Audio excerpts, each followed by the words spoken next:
Good morning all of you, welcome to my class. तो हमने जो कल क्लास आधी छोड़ी थी, आज हम उसे पूरा करेंगे। हमने अव्यय और अभिकारी के बारे में पढ़ा था। ये अव्यय और अभिकारी क्या होते हैं मैंने आपको कल की क्लास में बताया था। तो ये जो अभिकारी है, संबंध बोधक, समुच्चय बोधक और दो और हैं, विस्मयादि बोधक और निपात। तो इन सबको आज हम कवर करेंगे। तो चलिए स्टार्ट करते हैं। पहले हम समझेंगे संबंध बोधक अभिकारी क्या होते हैं। वे शब्द जो संज्ञा सर्वनाम का संबंध वाक्य के अन्य शब्द यानी संज्ञा सर्वनाम से जोड़ने का करते हैं।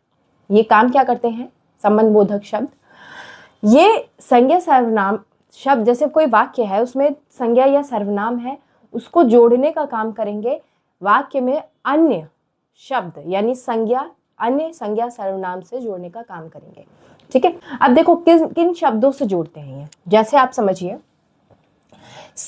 कई सारे ऐसे शब्द हैं जो संज्ञा या सर्वनाम को आपस में जोड़ने के लिए बहुत हेल्प करते हैं। कौन से ऐसे शब्द हैं? जैसे कि पहले इसके भी हमने टाइप्स पढ़े हैं। ये टाइप्स में मैंने लिख दिया है यहाँ पे। जैसे स्थान सूचक, के अंदर, के बाहर, के सामने, के पीछे, ये शब्द स्थान सूचक के अंदर आएंगे क्योंकि हमें जगह के बारे में बता रहा है कि कोई कहाँ पे है, कोई चीज, कोई वस्तु। दिशा सूचक, की ओर, की तरफ, उस तरफ, इस तरफ हम कहते हैं ना, तो वही है ये, की तरफ, की ओर, है ना। तीसरा है समानता सूचक, जैसे के समान, की तरह, किसी को समान यानी इक्वल जब हम बता रहे होते हैं, दो संज्ञा सर्वनाम को जब इक्वल तरीके से हम बताएंगे तो उसके सामने हम के समान, की तरह करेंगे। जैसे विरोध सूचक, के अनुसार, के खिलाफ। अब एक चीज और समझिए, राधा के बिना सीता नहीं खेलेगी। ये वाक्य मैंने बोला, ये जो के बिना लगाया मैंने, ये जो के बिना शब्द है, ये भी संबंध बोधक शब्द है। ठीक है, उसके बाद है काल सूचक, के बाद, के पहले। राधा के बाद सीमा आई, तो राधा के बाद सीमा, राधा भी एक संज्ञा है, सीमा भी एक संज्ञा है, और के बाद उसको संबंध बोधक शब्द के तरह यूज हुआ है। तुलना सूचक, की अपेक्षा, की तुलना, जब हम तुलना कर रहे हो यानी क्या कर रहे हो, कंपेयर कर रहे हो। कारण सूचक, की वजह, के कारण। ठीक है, विकल्प सूचक, के बदले, की जगह। इतनी सी बात आपको क्लियर हो गई होगी। ये हमारा संबंध बोधक शब्द, ये है हमारे संबंध बोधक शब्द। जहां ऐसे शब्द हैं, अब ये अव्यय क्यों है? क्योंकि ये बदले नहीं जा सकते। ये किनके अनुसार नहीं बदले जा सकते? काल के अनुसार, कारक के अनुसार, लिंग, वचन, इन सब के अनुसार नहीं बदले जा सकते। उसके बाद है समुच्चय बोधक, जो शब्द दो शब्दों, पदबंधों या वाक्यों को जोड़ते हैं। यानी कि समुच्चय बोधक शब्द वो होते हैं जो दो कोई शब्द होंगे उनको जोड़ने का काम करेगा, या कोई दो, जैसे कि पदबंधों या वाक्यों को। ठीक है, पदबंधों या वाक्यों को जोड़ते हैं। अब वो कौन से शब्द होते हैं? दो शब्द को दो पदबंधों को या वाक्यों को जोड़ेंगे। कौन से हो गए वो? जैसे यहाँ पे लिखा है समानाधिकरण। इसके भी मैं दो भेद बताऊंगी, समुच्चय बोधक के, समानाधिकरण और व्यधिकरण। तो पहले हम समानाधिकरण के बारे में समझेंगे। जो समान स्तर वाले शब्द वाक्य उपवाक्यों को जोड़ते हैं। समान स्तर मतलब लेवल होता है, सेम लेवल के।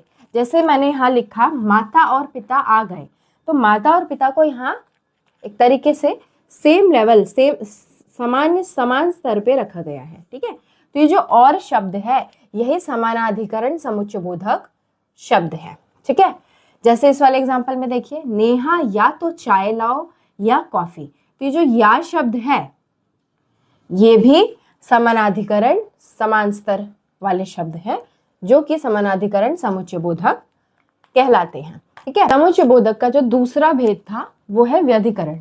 इसमें क्या होता है, जो प्रधान उपवाक्य में एक या एक से अधिक आश्रित उपवाक्यों को जोड़ते हैं। जैसे कि मैंने आपको बताया, देखिए उपवाक्यों से मिलकर एक वाक्य बनता है ना। तो ये भी यही वाला काम करता है, दो उपवाक्यों को जोड़ने का। लेकिन जो प्रधान उपवाक्य है, जैसे कि मान लीजिए दो वाक्य होते हैं, इनमें से एक प्रधान यानी एक मेन वाक्य होता है और दूसरा डिपेंडेंट होता है। जैसे मान लीजिए ये मेन वाक्य है और दूसरा वाला डिपेंड है इस पर। ठीक है। अगर ये वाक्य नहीं होगा तो इसका कोई वजूद नहीं बचेगा, यानी ये समझ नहीं आएगा हमें कि क्या बात चल रही है। तो वही प्रधान वाक्य होता है। तो क्या होता है व्यधिकरण? जो प्रधान उपवाक्यों में एक या एक से अधिक आश्रित उपवाक्यों को जोड़ते हैं। जैसे मैंने बोला मुझे छाता दे दो क्योंकि बाहर बारिश हो रही है, तो यहां पर ये जो क्योंकि है, मुझे छाता दे दो क्योंकि, ये जो क्योंकि शब्द है यही है व्यधिकरण समुच्चय बोधक शब्द, ठीक है। क्योंकि बाहर बारिश हो रही है, तो यहाँ पर एक उपवाक्य है और यहाँ पर एक उपवाक्य है, उसको जोड़ने का काम ये क्योंकि शब्द कर रहा है। विस्मयादि बोधक, देखिए क्या है, जो शब्द हर्ष यानी खुशी, शोक यानी दुख, घृणा यानी किसी से चिढ़ना, आश्चर्य यानी चौंकना, जो शब्द हर्ष, शोक, घृणा, आश्चर्य आदि का बोध कराए, उन्हीं को हम कहते हैं विस्मयादि बोधक। अब देखो पता कैसे चलेगा कि खुशी हो रही है सेंटेंस में, दुख हो रहा है। अब देखो क्या शब्द है क्या नहीं है। यहां बोला गया है वाह, वाह कितना सुंदर घर है। अब यहाँ पे जो वाह लिखा है मैंने शब्द, वाह कितना सुंदर घर है, तो आपको समझ आ रहा होगा ये खुशी का भाव यहाँ पे उत्पन्न हो रहा है, ठीक है। खुशी का भाव यहाँ पे उत्पन्न हो रहा है क्योंकि कोई सुंदर घर देख के हम खुश ही होते हैं।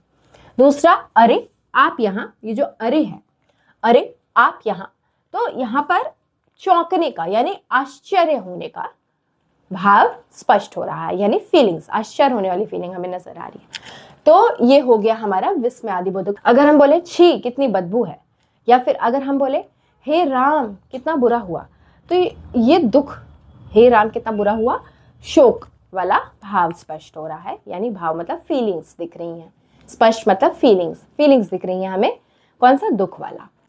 उसके बाद हमारे ये जो आखिरी भेद है निपात, ऐसे शब्द जो किसी पद या शब्द के पीछे या बाद में जुड़कर उस शब्द को बल देते हैं, यानी बल देना मतलब, बल मतलब पावर होती है। अब क्या पावर, हम वैसा पावर नहीं देंगे, शब्दों को भारी बनाना यानी जोर देना। देखिए एग्जाम्पल तब समझ आएगा। जैसे अगर मैं ही, ये जो ही शब्द है यही आपका निपात के अंदर आएगा। ये ही शब्द कैसे बल देगा, कैसे जोर देगा, तुम्हें आज रुकना ही पड़ेगा। अगर आपसे कोई बोले, आप बोलो मैं घर जा रहा हूं, पर आपकी रिश्तेदार बोलेंगे नहीं तुम्हें आज रुकना ही पड़ेगा, यानी वो जोर दे रहे हैं ही लगाकर, ठीक है, समझ आई बात। तो ये जो ही शब्द है ये है आपका निपात का एग्जाम्पल। उसके बाद भी शब्द जो है, कल मैं भी तुम्हारे साथ चलूंगा, ये जो भी लगाए हैं हमने यहाँ पर, ये भी एक निपात का उदाहरण है, क्योंकि हमने जोर दिया कि कल मैं भी, हमने इस बात पे जोर दिया कि मैं भी तुम्हारे साथ चलूंगा। तो प्लीज़ मेरे चैनल को सब्सक्राइब करिए, लाइक करिए और अपने फ्रेंड्स में शेयर करिए। अगर आपको मेरी क्लास अच्छी लगी हो तो उनको भी बताइए कि आपको मेरी क्लास बहुत अच्छी लगी। Thank you so much.